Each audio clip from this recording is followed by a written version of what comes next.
আদর্শ পরিবার না থাকার কারণে আজকে আমাদের সমাজগুলো জাহালতের অতল গহ্বরে নিমজ্জিত হচ্ছে। আদর্শ পরিবার নাই বিধায় রাস্তায় যুবক যুবতীদের অবাধে চলাফেরা, আদর্শ পরিবার নাই বিধায় রাস্তাঘাটে মাদকের ছড়াছড়ি, আদর্শ পরিবার নাই বিধায় মোড়ে মোড়ে সিনেমার ছড়াছড়ি, আদর্শ পরিবার নাই বিধায় সত্য মিথ্যার মানদণ্ড মানুষ আজকে ভুলে গিয়েছে। আদর্শ পরিবার নাই বিধায় বাবা তার সন্তানকে স্নেহ করে না, সন্তান তার বাবাকে ইজ্জত করে না, বাবা সন্তানের সামনে পাপ করে আর সন্তান বাবার সামনে পাপ করে। কেউ কাউকে ইজ্জত করে না, কেউ কাউকে মর্যাদা দেয় না, কেউ কাউকে সম্মান করে না। এই জন্য আদর্শ পরিবার গঠন করা অত্যন্ত জরুরি। যদিও আদর্শ পরিবারের উপরে কয়েকটি সেশন বক্তব্য হওয়া দরকার, কয়েকটি সেশন আলোচনা হওয়া দরকার, তাহলে বুঝতে সুবিধা হবে। তবে আজকে প্রথম সেশন আলোচনা করবো আমরা ইনশাআল্লাহ, সেটা হলো আদর্শ পরিবার গঠনে বিবাহের গুরুত্ব। বিবাহ অত্যন্ত গুরুত্বপূর্ণ একটি ইবাদত, যদিও আমাদের সমাজের মানুষ বিবাহকে ইবাদত মনে করে না। যখন বিবাহ চলে আসে তখন আমাদের সমাজের মানুষ বিবাহকে সামাজিকতার তালে তাল মিলিয়ে চলায়, অর্থাৎ আমাদের সমাজের মানুষ বিবাহকে ইবাদত মনে করে না বিধায় বিবাহের মধ্যে গান বাজনা স্থান পেয়েছে। আমাদের সমাজের মানুষ বিবাহকে ইবাদত মনে করে না বিধায় বিবাহের মধ্যে দুলা ভাই, খালাতো ভাই, খালাতো বোন, মামাতো বোন, চাচতো বোনের অবাধ মেলামেশা দেখা যায়। আমাদের সমাজের মানুষ বিবাহকে ইবাদত মনে করে না বিধায় বিবাহের 3 দিন আগে থেকে 3 দিন পর পর্যন্ত এলাকার মানুষ বক্সের গানের ঠেলায় ঘুমাতে পারে না। বিবাহকে মানুষ ইবাদত মনে করে না বিধায় ছেলের বাড়ি থেকে দুলা ভাই, মামাতো ভাই, খালাতো ভাই গিয়ে মেয়ের গায়ে হলুদ লাগায়। বিবাহকে মানুষ ইবাদত মনে করে না বিধায় মেয়ের বাড়ি থেকে খালাতো বোন, চাচতো বোন, মামাতো বোন এসে ছেলের গায়ে হলুদ লাগায়। কেন এমনটা হচ্ছে? সমাজের মানুষ আজকে বিবাহকে ইবাদত মনে করে নাই, যার কারণে বিবাহের মধ্যে যাবতীয় নোংরামি, যাবতীয় পাপাচার, যাবতীয় অশ্লীলতা স্থান করে নিয়েছে।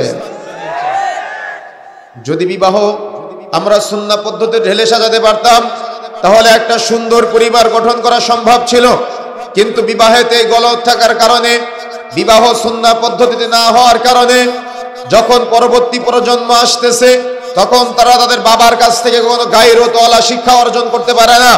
ছেলে মেয়েরা জানে যে আমার বাবা প্রেম করে বিবাহ করেছে, আমাকেও প্রেম করে বিবাহ করতে হবে। ছেলে মেয়েরা জানে যে আমার বাবা আমার মাকে পালিয়ে নিয়ে বিবাহ করেছে, আমাকেও পালিয়ে বিবাহ করতে হবে। যার কারণে আজকে এই প্রেম প্রীতির নামে নোংরামি, অশ্লীলতা, বেহায়াপনা সমাজের রন্ধ্রে রন্ধ্রে প্রবেশ করেছে। যুবক যুবতীরা আজকে এই অশ্লীলতার অতল গহ্বরে নিমজ্জিত হয়েছে। কি কলেজ, কি ভার্সিটি, কি স্কুল, আর কি আপনি হাই স্কুল বলেন না কেন, সব জায়গাতে আজকে ছেলে মেয়েদের অবাধ মেলামেশায় আজকে জেনার রমরমা ব্যবসা চলতেছে আমাদের সমাজে। সুতরাং প্রিয় বন্ধুরা আমার, আমাকে আপনাকে উত্তম পরিবার গঠনের জন্য, উত্তম রাসূলের আদর্শ বাস্তবায়নের জন্য এখন থেকে যদি আমরা পরিকল্পনা গ্রহণ না করি তাহলে আগামীর ভবিষ্যৎ প্রজন্ম যারা আসবে তারা পাপাচারের অথল ঢেউয়ে বিলীন হয়ে যাবে। অর্থাৎ তারা পাপের মধ্যে থাকতে থাকতে নেকি কোনটা আছে সেটা খুঁজেই পাবে না।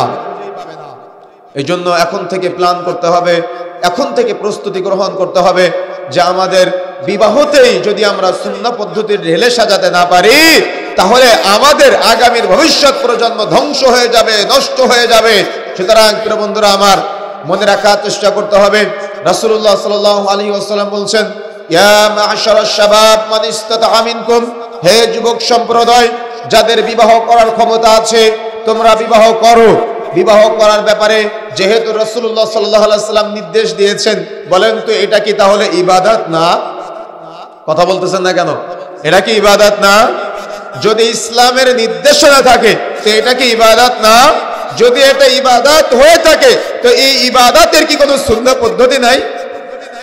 সালাতে আপনি বেদাতি পদ্ধতিতে সালাত আদায় করেন, রমজানে ইফতারের সময় বেদাতি পদ্ধতিতে ইফতার করেন, হজ করতে যাওয়ার সময় বেদাতি পদ্ধতিতে হজ করতে যান। তো এতগুলো জায়গায় সহি আমল করতেছেন, বিবাহের ক্ষেত্রে কেন আপনি শিরক, বিদআত এবং কুসংস্কারের জায়গা দিবেন? বিবাহ একটা গুরুত্বপূর্ণ একটা ইবাদত। যদি আপনি এই ইবাদতে গুরুত্ব দিতে না পারেন, মনোযোগ দিতে না পারেন, তো আপনি যতই নিজেকে আহলুল হাদিস, সালাফি, হানাফি, মালিকি, শাফি, হাম্বলি যেটাই দাবি করেন না কেন, আপনি কোশ্চিন কালেও আপনার পরিবারকে আদর্শিত করতে পারবেন না। এই জন্য বিবাহ গুরুত্বপূর্ণ একটা ইবাদত। রাসূলুল্লাহ সাল্লাল্লাহু আলাইহি সাল্লাম যেহেতু বলেছেন, হে যুবক সম্প্রদায়, যাদের বিবাহ করার ক্ষমতা আছে তোমরা বিবাহ করো। বিবাহ করার ক্ষমতা কি? বিবাহ করার ক্ষমতা হলো স্ত্রী পরিচালনা করার ক্ষমতা। বিবাহ করার ক্ষমতা কি? বিবাহ করার ক্ষমতা হলো শারীরিক ক্ষমতা। বিবাহ করার ক্ষমতা কি? বিবাহ করার ক্ষমতা হলো আর্থিক ক্ষমতা। বিবাহ করার ক্ষমতা এটা নয় যে নতুন বিয়ে করলাম আর সেলফি তুলে ফেসবুকে আপলোড করে দিলাম। বিবাহ করার ক্ষমতা মানে এটা নয় যে নতুন বিবাহ করে বেগানা স্ত্রীকে নিয়ে বাইকের পিছনে রাস্তায় শোডাউন দিয়ে ঘুরে বেড়ালাম। এটা বিবাহ করার ক্ষমতা না। বিবাহ করার ক্ষমতা মানে স্ত্রীকে ইজ্জত দেওয়া। বিবাহ করার ক্ষমতা মানে স্ত্রীকে মর্যাদা দেওয়া। বিবাহ করার ক্ষমতা মানে স্ত্রীর সার্বিক চাহিদা পূরণ করা। আপনি যে মানের কাপড় পরবেন আপনার স্ত্রীকে সেই মানের কাপড় পরাতে হবে। আপনি যে মানের খাবার খাবেন আপনার স্ত্রীকে সেই মানের খাবার খাওয়াতে হবে। আপনি যে মানের বাড়িতে থাকবেন আপনার স্ত্রীকে সেই মানের বাড়িতে রাখতে হবে। আপনি যে মানের আলিশান চান আপনার স্ত্রীকে সেই মানটা দিতে হবে। এবং ইবাদতের ক্ষেত্রে আপনি যেমন ইবাদত বন্দেগীতে ব্যস্ত থাকবেন আপনার স্ত্রীকে ইবাদত বন্দেগীতে ব্যস্ত রাখতে হবে। যদি আপনি এগুলা পরিকল্পনা গ্রহণ করতে না পারেন, তো আপনার আর আপনি স্ত্রীর মাধ্যমে যে সন্তান আসবে তারা রাস্তায় ঘুরে বেড়াবে, তাদের রুচি এতটাই খারাপ হবে, তারা এমন একটা জামা গায়ে দিবে যে জামার মধ্যে 4-5 জায়গায় সেলা ফাটা। এই সেলা ফাটা জামাটাকে তারা ট্র্যাডিশন মনে করে। তারা এমন একটা প্যান্ট পরে যে প্যান্টটার মধ্যে 4-5 জায়গায় সেলা ফাটা। এই সেলা ফাটা প্যান্ট পরাটাকে তারা আদর্শ মডার্ন মনে করে। আজকে কি নাই আপনার এলাকায়? নাই? তাহলে যুবকদের রুচি কতটা খারাপ, যুবকদের রুচি আজকে কতটা নিম্নমানের। আপনি আজকে আদর্শ পরিবার গঠন করতে পারেন না বিধায় আপনি বাবা হয়েছেন, আপনার সামনে আপনার মেয়েটা গেঞ্জি গায়ে ঘুরে বেড়ায়, বাবার সামনে মেয়েটা পর্দা করতে চায় না। রাস্তার মানুষ তো বহু দূরের কথা। তাহলে এ সমাজ পরিবর্তনের জন্য, রাসূলের আদর্শ বাস্তবায়নের জন্য আমাকে আপনাকে একেবারে সুন্নাহ পদ্ধতির বিবাহ ঢেলে সাজাতে হবে। যদি আপনি বিবাহেতেই গলদ ডেকে নিয়ে আসেন তাহলে আপনি আপনার পরিবার আদর্শিত করতে পারবেন না। এই জন্য আসুন, বিবাহে অত্যন্ত গুরুত্বপূর্ণ একটা ইবাদত। অনেকেই বয়স হয়ে যাওয়ার পরে বিবাহ করতে চায় না, বিশেষ করে যারা মাজারে মাজারে ঘুরে বেড়ায়, লাল শালু পরে ঘুরে বেড়ায়। এরা অনেক সময় দেখা যায় লাল কাপড় পরে পরে রাস্তায় রাস্তায় বাড়ি বাড়ি ঘুরে বেড়ায়, মাথায় চুলের জট বেঁধে থাকে। এরা বিয়ে শাদী করতে চায় না। তাদের একটা ধারণা বিয়ে শাদী করলে নাকি ইবাদত বন্দেগীতে ঘাটতি ঘটে। মনে রাখার চেষ্টা করবেন, রাসূলুল্লাহ সাল্লাল্লাহু আলাইহি ওয়াসাল্লামের আমল সম্পর্কে 3 জন ব্যক্তি এসে জানতে চাইলো। যখন রাসূলের আমল সম্পর্কে তারা জেনে চলে যাচ্ছে, যাওয়ার সময় 3 জন বন্ধু নিজেরা নিজেরা বলাবলি করছে, আল্লাহ রাসূল নবী হওয়া সত্ত্বেও, রাসূল হওয়া সত্ত্বেও, মাসুম হওয়া সত্ত্বেও এত এত এত বেশি আমল করে, আমরা তো কিছুই আমল করতে পারি না।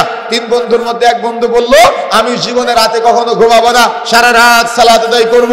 3 বন্ধুর মধ্যে এক বন্ধু বলল, আমি জীবনে কখনো রোজা ছাড়বো না, সিয়াম ছাড়বো না, সারা জীবন সিয়াম পালন করব। 3 বন্ধুর মধ্যে এক বন্ধু বলল, আল্লাহ রাসূল নবী হওয়া সত্ত্বেও, রাসূল হওয়া সত্ত্বেও, মাসুম হওয়া সত্ত্বেও এত এত এত বেশি আমল করে, আমরা তো কোনো আমলই করতে পারি না, আমি জীবনে বিয়ে শাদী করব না। কেন? বিয়ে শাদী করলে ইবাদত বন্দেগীতে ঘাটতি হতে পারে। মনে রাখার চেষ্টা করবেন। 3 জনের কথা আল্লাহ রাসূল শুনতে পেলেন। আল্লাহ রাসূল তাদেরকে ডাক দিলেন, ডেকে বলছেন, শোনো, আমি নবী হওয়া সত্ত্বেও, মাসুম হওয়া সত্ত্বেও, নিষ্পাপ হওয়া সত্ত্বেও আমি বিবাহ করেছি, আমার স্ত্রী পরিবার প্রয়োজন আছে। শোনো, আমি রাতের কিছু অংশ ঘুমাই, কিছু অংশ ইবাদত করি, আমি কিছুদিন সিয়াম পালন করি, আমি কিছুদিন সিয়াম ছেড়ে দেই। শোনো, যদি কোনো ব্যক্তি আমার এই সুন্নতের বিরোধিতা করে তাহলে সে উম্মত থেকে খারিজ হয়ে যাবে। তাহলে বিবাহ না করে মাজারে মাজারে লাল শালু পরে ঘুরে বেড়ানোর অনুমতি ইসলামে আছে? কথা বলছেন না কেন? ইসলামে আছে? অতি সুফিগিরি ইসলামে আছে? নাই। অতি সুফিগিরি চলবে না, নির্দিষ্ট সীমার মধ্যে থাকতে হবে। কথা বুঝতে পেরেছেন? ইসলাম পরিপূর্ণ, কোরআন ও সহিহ সুন্নাহ পরিপূর্ণ, এখানে অপূর্ণাঙ্গ প্রমাণ করার চেষ্টা করবেন না। তাহলে পরিপূর্ণ ইসলামের মধ্যে বিবাহের অন্যতম একটা গুরুত্ব আছে। এই গুরুত্বকে বুঝে আমাকে আপনাকে বিবাহ উপস্থাপন বা বিবাহ কর্ম সম্পাদন করার চেষ্টা করতে হবে। তাহলে একটা উত্তম পরিবার, একটা উত্তম সমাজ, একটা উত্তম রাষ্ট্র গঠন করা সম্ভব হবে। তাহলে আমরা যেটা জানতে পারলাম, বিবাহের একটা অন্যতম গুরুত্ব আছে। সুতরাং বিবাহের গুরুত্ব বোঝার পরে আপনি আপনার সন্তানকে বিবাহ দিবেন। সমাজের মানুষ তাদের সন্তানকে বিবাহ দিতে চায় না, ছেলেদেরকে বিবাহ দিতে চায় না, মেয়েদেরকে বিবাহ দিতে চায় না। তাদের ধারণা ছেলে অমুক জায়গায় চাকরি বাকরি করবে, এস্টাবলিশড হবে, তারপরে বিবাহ করবে। মেয়েটা চাকরি বাকরি করবে, এস্টাবলিশড হবে, তারপরে বিবাহ করবে। আচ্ছা, এস্টাবলিশড হওয়া মানে রিজিকের চিন্তা করা না? কি মনে হয় আপনার কাছে? আপনি বাবা হিসেবে কি মনে করেন? আচ্ছা, রিজিকের দায়িত্ব কি আল্লাহ আপনার কাছে দিয়েছে না আল্লাহর কাছে রেখে দিয়েছে? কথা বলেন না কেন? কার হাতে রিজিকের দায়িত্ব? কার হাতে? আল্লাহর হাতে। চেষ্টা আমাদের করতে হবে, কিন্তু রিজিকের চিন্তায় আপনি আপনার সন্তানকে বিবাহ দিচ্ছেন না কেন? আপনার সন্তানের রিজিকের চিন্তা করা বড় বিষয় না আপনার সন্তানের চরিত্র গঠন করা বড় বিষয়? কথা বলতেছেন না কেন? কোনটা? চরিত্র গঠন না রিজিক? এজন্যই তো সৌদি আরবের কিবারুল উলামা অর্থাৎ লাজনাত দায়েমার ফতোয়া হলো স্পষ্ট মাসালা ক্ষেত্রে, সেটা হলো যদি কোনো বাবা উপযুক্ত বয়স হওয়ার পরে তার সন্তানকে বিবাহ না দেয়, যদি কোনো অভিভাবক তার সন্তানকে উপযুক্ত বয়স হওয়ার পরে বিবাহ না দেয়, তাহলে ওই সন্তান বিবাহ বহির্ভূত যত গোপন পাপ করবে প্রত্যেকটা পাপের একটা করে ভাগ বাবা মায়ের আমলনামায় লিপিবদ্ধ হবে। এখন আপনি চিন্তা করেন, আপনার ছেলে গোপন পাপ করে কিনা, আপনার মেয়েটা গোপন পাপ করে কিনা, আপনি তাকে বিবাহ দিয়ে হালাল করে দিচ্ছেন না কেন? কেন? আপনার দাদার বিয়ে হয়েছিল কত বছর বয়সে? আপনার দাদির বিবাহ হয়েছিল কত বছর বয়সে? আপনার নানার বিবাহ হয়েছিল কত বছর বয়সে? আপনার নানির বিবাহ হয়েছিল কত বছর বয়সে? তারা কি না খেয়েছিল সমাজে? তা আপনার ছেলেকে রিজিকের চিন্তা আপনাকে কে করতে বলেছে? ছেলেকে বিবাহ দিচ্ছেন না কেন? মেয়েকে বিবাহ দিচ্ছেন না কেন? আপনার মেয়েটা তো পার্কে গিয়ে তার চরিত্র নষ্ট করে, আপনার ছেলেটা তো পার্কে গিয়ে চরিত্র নষ্ট করে, আপনি তাকে হালাল বৈধ করে দিচ্ছেন না কেন? বাবা মা হিসেবে এটা তো আপনার নৈতিক দায়িত্ব, দায়িত্ব অবহেলা করতেছেন কেন? সন্তানের 7 দিনের দিন নাম রাখা যেমন বাবা মার দায়িত্ব, সন্তানকে আদর্শিত করা যেমন বাবা মার দায়িত্ব, সন্তানকে উত্তম জায়গায় পাত্রস্থ করা, উত্তম জায়গায় বিবাহ বাবা মা এ দায়িত্ব অবহেলা করে তো বাবা মাকে অবশ্যই জবাবদিহিতার কাঠগড়ায় দাঁড়াতে হবে। এই জন্য যারা বাবা মা আছেন, আপনার সন্তানকে হালাল করে দেওয়া, বিবাহ দিয়ে দেওয়া, এটা আপনি বাবা মা হিসেবে আপনার দায়িত্ব। আজকের পর থেকে আপনি দায়িত্বে কখনো গাফেলতি করবেন না। যদি আপনি গাফেলতি করেন তাহলে কিয়ামতের মাঠে আপনাকে জবাব দেওয়া লাগবে। এখন আসুন, দিন যায় রাত্রি যায়, সন্তানকে বিবাহ দেওয়ার জন্য আপনি বাবা হিসেবে প্রস্তুতি গ্রহণ করেছেন। বাবা হিসেবে প্রস্তুতি গ্রহণ করার পরে আপনি চিন্তা করতেছেন আপনার ছেলেকে বিবাহ দিবেন বা আপনার মেয়েটাকে বিবাহ দিবেন। ছেলে মেয়েকে বিবাহ দেওয়ার ক্ষেত্রে অবশ্যই বাবা মার কিছু নীতি নৈতিকতা আছে, বাবা মার কিছু দায়িত্ব আছে। যদি বাবা মা এই দায়িত্ব অবহেলা করে তাহলে মেয়েটা উত্তম জায়গায় যাবে না এবং ছেলেটাও উত্তম স্ত্রী গ্রহণ করবে না। সুতরাং এই দায়িত্ব পালন করতে রাজি আছেন আপনারা? কথা বলতে হবে, রাজি আছেন আপনারা? তাহলে সুন্নাহ পদ্ধতিতে ছেলে মেয়েকে বিবাহ দেওয়ার জন্য ইসলামী শরীয়তের মেয়ে দেখার একটা সিস্টেম আছে, ছেলে দেখার একটা সিস্টেম আছে। আমাদের এটা জানা দরকার আছে। বিবাহের সময় ছেলে মেয়ে দেখার একটা পর্ব থাকে, তাই না? আছে কিনা? আচ্ছা, আমি জানি না আপনাদের এলাকায় আছে কিনা, তবে আমার দেশের বাড়ি সাতক্ষীরাতে, সেখানে আমরা দেখি আমাদের ওদিকে ওই যখন মেয়ে দেখতে যাই, যাওয়ার সময় ছেলের সাথে ছেলের বাবা, ছেলের চাচা, দুলা ভাই, মামাতো ভাই, খালাতো ভাই, চাচতো ভাই, এলাকার 2-4 জন মুরব্বী এবং মেম্বার, চেয়ারম্যান যা আছে সবাই সাথে যায় এবং উঠানের মাঝখানে 14-15টা চেয়ার দেওয়া হয়, মেয়েটাকে মাঝখানে বসানো হয়। একবার মেম্বার সাহেব জিজ্ঞাসা করে একটু হেঁটে দেখাও তো, একবার দুলাভাই জিজ্ঞাসা করে চুলটা খুলে দেখাও তো, একবার মামা জিজ্ঞাসা করে সূরা ফাতিহা পড়ে শোনাও তো। কে আছে আপনাদের এলাকায়? কে সিস্টেম আছে নাকি? যাও, এদিকেও আছে। আচ্ছা, মনে রাখার চেষ্টা করতে হবে, ইসলামী শরীয়তের মেয়ে দেখার একটা সিস্টেম আছে। রাসূলুল্লাহ সাল্লাল্লাহু আলাইহি ওয়াসাল্লাম বলছেন, একটা মেয়েকে বিবাহের প্রস্তাব দেওয়ার জন্য অবশ্যই তাকে দেখতে হবে 4টা গুণাবলী। অর্থাৎ রাসূলুল্লাহ সাল্লাল্লাহু আলাইহি ওয়াসাল্লাম থেকে মৌলিকভাবে একটা গুণাবলী পাওয়া যায়। মানুষেরা দেখে বংশমর্যাদা, মানুষেরা দেখে অর্থ সম্পদ, মানুষেরা দেখে সৌন্দর্য। আল্লাহ রাসূল কি বলছেন? মানুষেরা দেখে বংশমর্যাদা, মানুষেরা দেখে অর্থ সম্পদ, মানুষেরা দেখে সৌন্দর্য, কিন্তু তোমরা দেখো দিনদারিতা। কেন? যেখানে দিন আছে সেখানে সফলতা আছে, যেখানে দিন নাই সেখানে সফলতা নাই। বোন, একটা ছেলে আমার মতো পাঞ্জাবি গায়ে, মুখে দাড়ি, মাথায় টুপি, আপনার সাথে মোবাইলে প্রেমের আলাপন করে, আমি বলে যাচ্ছি তার মধ্যে দিন নাই, তার মধ্যে দিন নাই, তার মধ্যে দিন নাই। যদি দিন থাকতো সে আপনার সাথে প্রেমের আলাপন করতে পারত না। কথা বুঝেন না? কথা স্পষ্ট, কথা ক্লিয়ার। একটা মেয়ে হয়তো আপনার সাথে বোরকা পরে, হাত মোজা, পা মোজা পরে মোবাইলে প্রেমের আলাপন করে, আর আপনিও ভাবতেছেন সে আপনার জান্নাত, কিন্তু আমি বলতেছি তার মধ্যে দিন নাই, তার মধ্যে দিন নাই, তার মধ্যে দিন নাই। যদি দিন থাকতো সে আপনার সাথে মোবাইলে প্রেমের আলাপন করতে পারত না। কথা বুঝেন নাই? কথা স্পষ্ট, কথা দীপ্তিমান, কথা উজ্জ্বল, কথা পরিষ্কার। সুতরাং বিবাহের সময় মেয়ে দেখতে হবে। মেয়ে দেখার ক্ষেত্রে অবশ্যই দিনদারি থেকে প্রায়োরিটি দিতে হবে। যেখানে দিন আছে সেখানে সফলতা আছে, যেখানে দিন নাই সেখানে সফলতা নাই। সুতরাং দিনদারিতার গুরুত্ব যদি আপনি না দেন তো আপনি দুনিয়াতেও ঠকবেন, আপনি আখিরাতেও ঠকবেন। এই জন্য মেয়ে দেখার ক্ষেত্রে অবশ্যই দিনদারিতাকে প্রায়োরিটি দিতে হবে। যদি আপনি দিনদারিতাকে মূল্যায়ন না করেন তো আজকে দেখবেন আমাদের সকালে স্বামী বাড়ি থেকে বের হয়, স্ত্রীর সাথে ঝগড়া, আবার রাতে বাড়িতে ফিরে স্ত্রীর সাথে ঝগড়া। কি তাই না? কেন এমনটা হচ্ছে? দিন নাই সেই জন্য, তাকওয়া নাই সেই জন্য, পরহেজগারিতা নাই সেই জন্য, আল্লাহ ভীতি নাই সেই জন্য। সুতরাং দিনদারিতাকে প্রায়োরিটি দিতে হবে, দিনদার পাত্রী বাছাই করতে হবে। এমনকি তিরমিজির হাদিস 2 নম্বর খণ্ডের 118 নম্বর পৃষ্ঠার মধ্যে আসছে, রাসূলুল্লাহ সাল্লাল্লাহু আলাইহি ওয়াসাল্লাম থেকে পাওয়া যায় বিবাহের সময় মেয়ের দিনদারিতা যাচাই বাছাই করার জন্য অবশ্যই গোপনে যাচাই বাছাই করা যায়। কথা বুঝেন নাই? কথা বুঝতে পেরেছেন? বিবাহ তাহলে এই মেয়ে দেখার পর্বটা কত গুরুত্বপূর্ণ। এই জন্য প্রিয় বন্ধুরা আমার, মনে রাখার চেষ্টা করতে হবে আমাদের, এই দিনদারিতার ভিত্তিতে আপনি বিবাহের প্রস্তাব দিবেন। যখন বিবাহের প্রস্তাব দিবেন, সমাজে প্রচলিত আছে বাপ চাচা নানা দাদা সবাই একসাথে নিয়ে যায় মেয়ে দেখার জন্য, কিন্তু ইসলামী শরীয়তের এখানে সুন্দর একটা পদ্ধতি আছে। লাজনাত দায়েমা 16 নম্বর খণ্ডের 168 নম্বর পৃষ্ঠার মধ্যে বিস্তারিত আলোচনা পাওয়া যাবে। এভাবে যখন একটা মেয়েকে আপনি বিবাহের প্রস্তাব দিবেন, তখন শুধুমাত্র যে বিবাহের প্রস্তাব দিবে সে দেখতে পারে। কেন?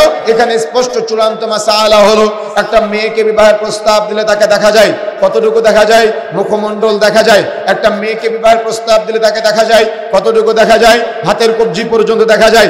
একটা মেয়েকে বিবাহের প্রস্তাব দিলে তাকে দেখা যায় কতটুকু দেখা যায়? পায়ের পাতা দেখা যায়। ভালো করে মনে রাখবেন, বিবাহের প্রস্তাব দিলে তাকে দেখা যায় হাতের কবজি দেখা যায়, মুখমণ্ডল দেখা যায়, পায়ের পাতা দেখা যায়। কেন? এই 3 অঙ্গে মহিলাদের সৌন্দর্য। অর্থাৎ দেখতে পারবে কে? শুধুমাত্র যে বিবাহের প্রস্তাব দিবে সেই এই অঙ্গ প্রত্যঙ্গগুলো দেখতে পাবে। তাহলে যে মেয়েকে বিবাহের প্রস্তাব দেওয়া হবে না, যে মেয়েটা পর্দা করবে, তার কতটুকু দেখা যাবে? আমার কথা বুঝেন নাই? কথা কি বুঝতে পেরেছেন? তাহলে আপনার স্ত্রী যখন বাজারে যাবে তখন তার কতটুকু দেখা যাবে? আপনার স্ত্রী তো মার্কেট করে, আপনি তো মার্কেটে যান না। আপনার স্ত্রীর প্রধান, আপনার পরিবারের প্রধান হলো আপনার স্ত্রী। কি তাই না? নামকে হস্তে আপনি পুরুষ মানুষ, কিন্তু আপনার পরিবার প্রধান হলো আপনার স্ত্রী। আপনার স্ত্রী মার্কেটে যায়, আপনার স্ত্রী বাজারে যায়, আপনার স্ত্রী দোকানে যায়। ঈদের 3 দিন আগে থেকে 3 দিন পর পর্যন্ত আপনার স্ত্রী ঈদের 15 দিন আগে থেকে মার্কেটে গিয়ে দোকানদারের সাথে ভাইয়া ভাইয়া শুরু করে দেয়। তাহলে কি আপনি কাপুরুষ না? আপনি বুঝেন না মানে আমার কথা বুঝতে পেরেছেন? কিন্তু ইসলামী শরীয়ত কি বলেছে? একটা মেয়ের বিবাহের প্রস্তাব দেওয়ার সময় তার মুখমণ্ডল, হাতের কবজি আর পায়ের পাতা দেখা যায়। তাহলে যে মেয়ের এই অঙ্গগুলো দেখা যাবে তাকে কিসের প্রস্তাব দেওয়া যাবে? বিবাহের প্রস্তাব দেওয়া যাবে। তাহলে এই যে রাস্তায় বেপরদায় মেয়েগুলো চলাচল করে, এই মেয়েকে রাস্তার যত যুবক দেখবে সবাই তার বিবাহের প্রস্তাব দিতে পারে। যত যুবকের পিতা দেখবে তারা ওই মেয়েকে বিবাহের প্রস্তাব দিতে পারে। যত যুবকের ভাই দেখবে তারা ওই মেয়েকে বিবাহের প্রস্তাব দিতে পারে। তাহলে আপনার মেয়েকে কতজনের সামনে উন্মুক্ত করলেন? আমার কথা বুঝেন নাই? এবার কি মাসালাটা বুঝতে পেরেছেন শরীয়তের? তাহলে এই যে মসকানে বসিয়ে দিয়েছেন মেয়েটা, আর 14-15টা চেয়ার দিয়ে মেম্বার চেয়ারম্যান সাহেব সহ এলাকার মুরব্বী মামা চাচা দাদা খালু যারা আছে দুলাভাইকে সাথে করে নিয়ে আসলেন। আরে ভাই, আপনি যেমন ওই মেয়েকে বিয়ের প্রস্তাব দিতে পারেন, আপনার দুলাভাই ওই মেয়েকে বিয়ের প্রস্তাব দিতে পারে। আপনি যেমন ওই মেয়েকে বিয়ের প্রস্তাব দিতে পারেন, আপনার চাচা ওই মেয়েকে বিয়ের প্রস্তাব দিতে পারে। আপনি যেমন ওই মেয়েকে বিয়ের প্রস্তাব দিতে পারেন, আপনার মেম্বার সাহেব ওই মেয়েকে বিয়ের প্রস্তাব দিতে পারে। সব থেকে বড় বিষয়, আপনি যেমন ওই মেয়েকে বিয়ের প্রস্তাব দিতে পারেন, আপনার বাপ ওই মেয়েকে বিয়ের প্রস্তাব দিতে পারে। কি নতুন শুনতেছেন? আজকে নতুন শুনতেছেন? তাহলে বুঝেন নাই বোধহয় বিষয়টা। কথা বুঝতে পেরেছেন? তাহলে বিবাহের প্রস্তাব দিলে তাকে দেখা যায় কতটুকু দেখা যায়? হাতের কবজি, পায়ের পাতা, মুখমণ্ডল। কে দেখতে পাবে? শুধুমাত্র যে বিবাহের প্রস্তাব দিবে সে দেখতে পাবে। তাহলে এতগুলো মানুষকে যে চুল দেখতেছে, হাঁটা দেখতেছে, সূরা ফাতিহা শুনতেছে, জায়েজ আছে? জায়েজ আছে এটা? রাসূলুল্লাহ সাল্লাল্লাহু আলাইহি ওয়াসাল্লাম বলছেন, সালাসাতুন কদ হারামাল্লাহু আলাইহিমুল জান্নাহ, 3 শ্রেণীর ব্যক্তি কখনো জান্নাতে যাবে না। তার মধ্যে 3 নম্বরটা হচ্ছে দাইয়ুস। দাইয়ুস কে? আল্লাযী ইউকিরু ফি আহলিল খবাস, যে তার পরিবারে পর্দা চলে রাখে না, তার উপরে জান্নাত হারাম। তার মানে ওই যে মেয়ের বাবা 14-15 জনের সামনে তার মেয়ের চেহারাকে উন্মুক্ত করে দিল, তার জন্য এই মাসালা। আমার কথা বুঝতে পেরেছেন? শরীয়তের বিধান মানতে না পারলে বিরোধিতা করবেন না।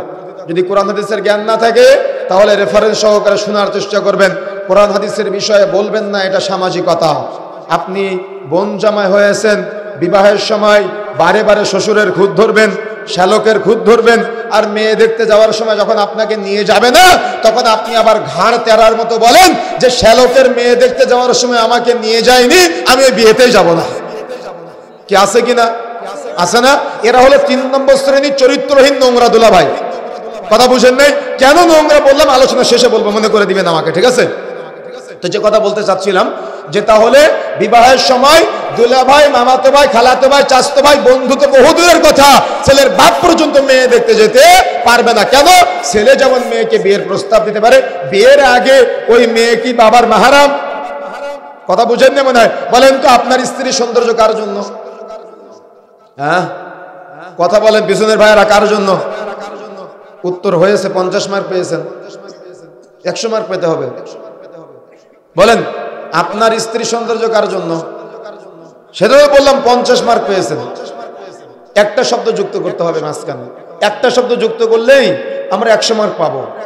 যে শব্দটা লাজনার মধ্যে এসেছে এটা আমার কথা না, কথা বুঝতে পেরেছেন? একটা শব্দ যুক্ত করতে হবে। সেটা কি জানেন? আপনার স্ত্রীর মাহারাম 14 জন, আমি সেটা মানি। কথা বুঝেন নাই? মাহারাম 14 জন ঠিক আছে, কিন্তু তার বাবার সামনে মেয়ে মাথার কাপড় ফেলতে পারবে না, বাবার সামনে মেয়ে গেঞ্জি গায়ে ঘুরতে পারবে না। তাহলে বাবা সৌন্দর্য উপভোগ করতে পারে, ভাই সৌন্দর্য উপভোগ করতে পারে, দুলাভাই সৌন্দর্য উপভোগ করতে পারে, দুলাভাই মাহারাম। তাহলে নারীর সৌন্দর্য স্বামীর জন্য ঠিক আছে 50 মার্ক, কিন্তু একটা শব্দ যুক্ত করলে 100 মার্ক পাবেন। সেটা হলো শুধুমাত্র স্বামীর জন্য, পৃথিবীর আর কারোর জন্য না। কথা কি বুঝতে পেরেছেন? কি শব্দ যুক্ত করেছি বলেন তো? শুধুমাত্র। কিন্তু আপনার স্ত্রী কার জন্য বলেছেন আপনি? কিসের স্বামীর জন্য? তাহলে মাঠে যে নারীটা কাজ করে ধান কাটে, ওটা কার স্ত্রী? মাঠে যে নারীটা ধান কাটে ওটা কার স্ত্রী? ওই যে পুরুষ মানুষদের সাথে, ওটা কার স্ত্রী? ওটা আপনার স্ত্রী। তাহলে সৌন্দর্য কি শুধু আপনার জন্য না মাঠের মানুষের জন্য? আপনার স্ত্রী যে বেপরদা রাস্তাঘাটে চলে, সে সৌন্দর্য শুধু আপনার না রাস্তার মানুষের? আমার কথা বুঝেন না? আমার কথা স্টেট। দাওয়াত দিতে মন চাইলে দিবেন, না দিতে মন চাইলে আমার এখানে আসার দরকার না, তবে কথা আপনাকে শুনতে হবে। কথা বুঝতে পেরেছেন? সুতরাং কথা স্পষ্ট, আপনার স্ত্রীকে রাস্তায় বেপরদায় পাঠাবেন, মার্কেটে গিয়ে ভাইয়া ভাইয়া করবে, অথচ আপনার স্ত্রী তো একা একা বাড়ির বাইরে যাওয়ার অনুমতি নেই ইসলামী শরীয়তে মাহরাম ছাড়া। তাহলে সে রাস্তায় চেহারা দেখিয়ে বেড়ায় কোন লজ্জায়? আপনি তার স্বামী না, আপনি তার বাবা না, তাহলে আপনার গায়রত আছে, আপনার ইজ্জত আছে, আপনার সম্মান আছে, আপনার মর্যাদা আছে। অথচ ইসলাম বলেছে নারীর মর্যাদা দিয়েছে। আপনি হয়তো মনে করছেন আমি আপনাকে কষ্ট দিচ্ছি, কিন্তু না, আমি আপনাকে কষ্ট দেয় না, ইসলাম আপনাকে মর্যাদা দিয়েছে। আমি এটা বোঝাচ্ছি আপনাকে। ইসলাম বলেছে আর দুনিয়া কুল্লুহা মাতা, গোটা পৃথিবীটা হলো সম্পদ। ওয়া খায়রু মাতাঈদ দুনিয়া, তার মধ্যে শ্রেষ্ঠ সম্পদ হলো আল মারআতু আস-সালিহা, সতী এবং সাধবী স্ত্রী। সুবহানাল্লাহ। টাকা পয়সা সম্পদ, জমি জায়গার সম্পদ, গাড়ি বাড়ি সম্পদ, এই সব সম্পদের চাইতে একেবারে শ্রেষ্ঠ সম্পদ হলো সতী এবং সাধবী স্ত্রী। এই স্ত্রীকে কি বলেছে জানেন? ওলামায়ে কেরাম বলেছে তারা হলো কস্তুরী অপেক্ষা সৌরভময়। কস্তুরী চেনেন আপনারা? শুনেছেন নাম কোনো সময়? কস্তুরী কি বলেন তো? হরিণের নাভি থেকে জান্নাতে যে সুঘ্রাণটা বের হয় এটাকে বলা হয় কস্তুরী। কস্তুরী অপেক্ষা তারা সৌরভময়। তারা এমন ইমানদারিতা নিয়ে তাদের পরিবারে চলবে, তাদের দেবর তার সামনে কথা বলতে লজ্জা পাবে। কিন্তু আমাদের বোনেরা বলে কি, ভাবি নাকি মায়ের সমতুল্য। কে কথা বলে না? অথচ ইসলাম বলেছে ভাবি হলো মৃত্যু সমতুল্য, দেবর হলো মৃত্যু সমতুল্য, আর আপনি বলতেছেন মায়ের সমতুল্য। শুনতে লজ্জা লাগতেছে? বক্তব্য শুনে একবার পাপ করলে কি হয়, একদিন পাপ করলে কি হয়? তো আপনি তো পাপকে ঘৃণা করতে জানেন না, তো আপনি ইমানদার বটে কিসের? আমার কথা বুঝেন নাই? যে ব্যক্তি পাপকে ঘৃণা করতে জানে না সে কি ইমানদার? সে কি তাকওয়াশীল? সে কি পরহেজগার? সুতরাং পাপকে ঘৃণা করতে শিখতে হবে। আজকের পর থেকে কখনো এই কথা বলবেন না যে একদিন পাপ করলে কি হয় বা একবার পাপ করলে কি হয়, কখনো এই কথা বলবেন না। মনে থাকবে ইনশাআল্লাহ। তাহলে যে কথা বলতে চাচ্ছিলাম, মেয়ে দেখতে যাওয়ার সময় ছেলে একা মেয়ে দেখতে যাবে। যদি ছেলে মেয়েটাকে পছন্দ করে তাহলে অন্যান্য মহিলা সদস্য যারা আছে, ছেলের মা, খালা, ফুফু, একেবারে নিকটের বোন যারা আছে, তারা মেয়ে দেখতে যাবে। তবে আবার এলাকা থেকে মহিলা ভাড়া করে নিয়ে যায় না। কে যায় না? মহিলা ভাড়া করে নিয়ে ভুল ধরার জন্য। ভুল ধরার জন্য মহিলা ভাড়া করে নিয়ে যায়। আরে বিয়ের আগে যদি বৌমার ভুল ধরার চিন্তা থাকে, তো বিয়ের পরে আপনি শাশুড়ি কি করবেন? কথা বুঝেন নাই? কথা বুঝতে পেরেছেন? এই জন্য মেয়ে দেখতে যাওয়ার সময় ছেলে একা মেয়ে দেখবে, যদি ছেলে পছন্দ করে তাহলে অন্যান্য মহিলা সদস্য যারা আছে তারা মেয়ে দেখতে যেতে পারে, ছেলের বাপ পর্যন্ত মেয়ে দেখতে যেতে পারবে না। বিবাহের পরে ছেলের বাপ মাহারাম হবে, তখন বৌমাকে দেখতে পারে।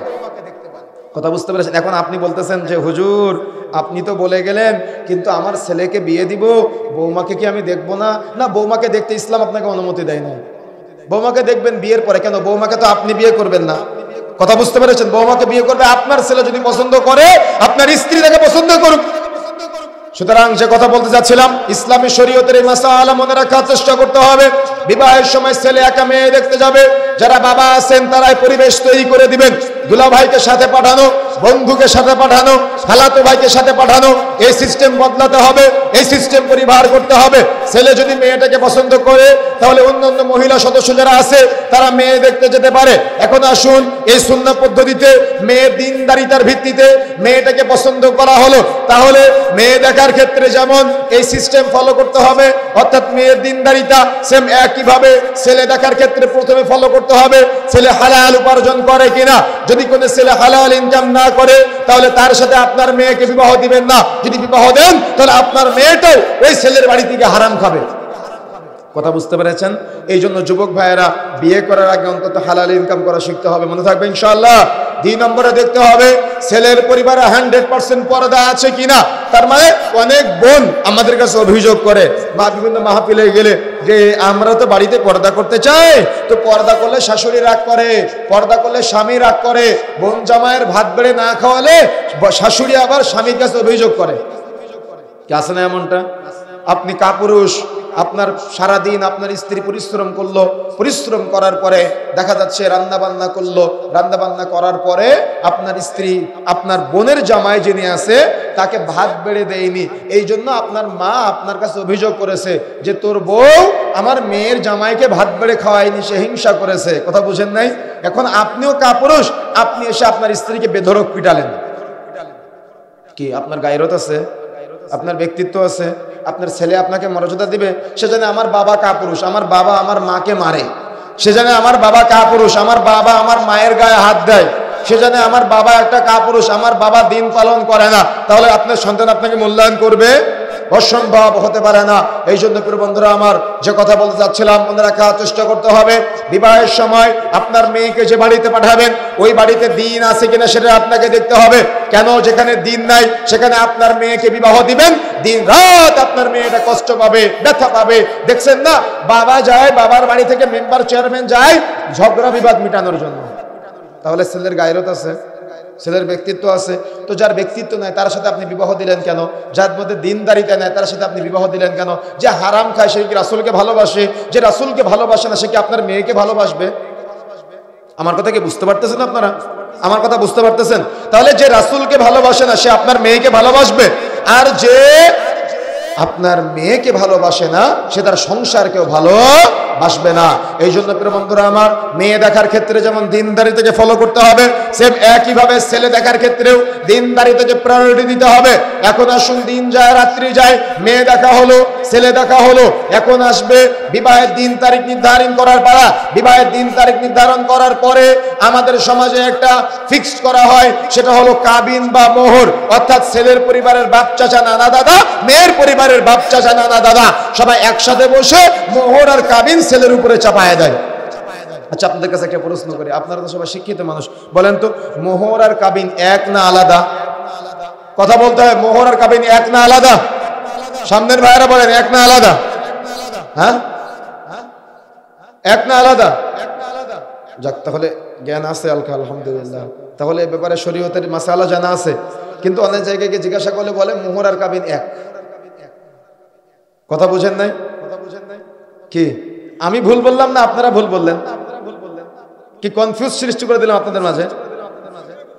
হ্যাঁ, আমি কি বললাম আর আপনারা কি বলেছেন? নতুন নাম হলো কাবিন। যে কাবিন আর মোহর বর্তমান আলাদা অদল বদল করে বিয়ে টিকানোর নামে 50,000 টাকা মোহর আর 5 লাখ টাকা কাবিন করতেছে, এটা হারাম, এটা নাজায়েজ, এটা চলবে না। কি কথা বুঝতে পেরেছেন? কথা উল্টানোর চেষ্টা করবেন। যদি কথা বুঝতে না পারেন তাহলে কথা রেখে গেলাম, কথাকে উল্টানোর চেষ্টা করবেন, দেখি কে এটাকে জায়েজ করতে পারে যে 10 লাখ টাকা বিয়ে টিকানোর জন্য কাবিন করে রেখে যাওয়া। কোথায় পেয়েছেন আপনি এটা? কে অনুমতি দিয়েছে আপনাকে?